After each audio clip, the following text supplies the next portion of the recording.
I think that one of the many aspects that make me proud of being Mexican, besides of Mexican gastronomy and traditions, or the fact that we were clever enough to create La Catrina and Los Alebrijes, it's the fact that our mythology is very rich.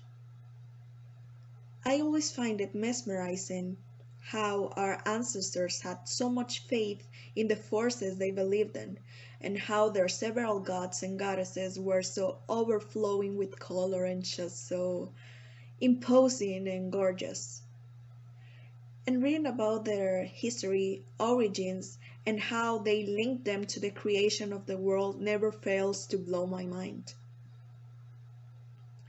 My favorite myth from our culture does not involve a god. Rather, it is the Mayans' way to explain the origins of the white water lilies. It's the story of Nicté-Ha.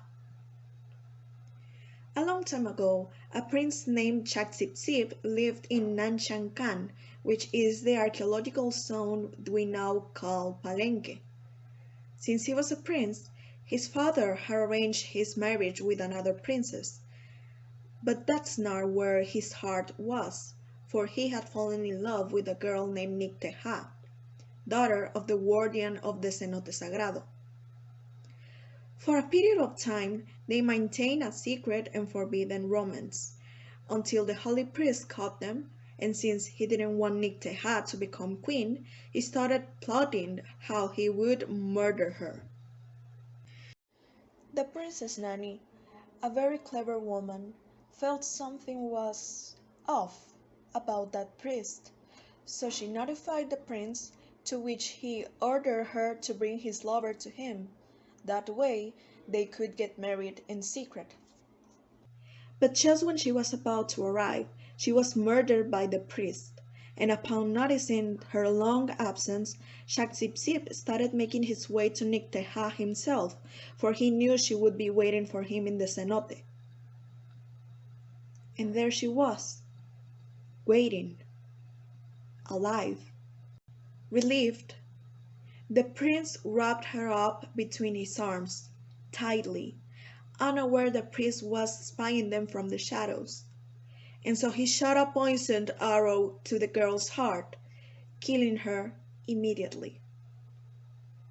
Her lifeless body sank into the cenote's water.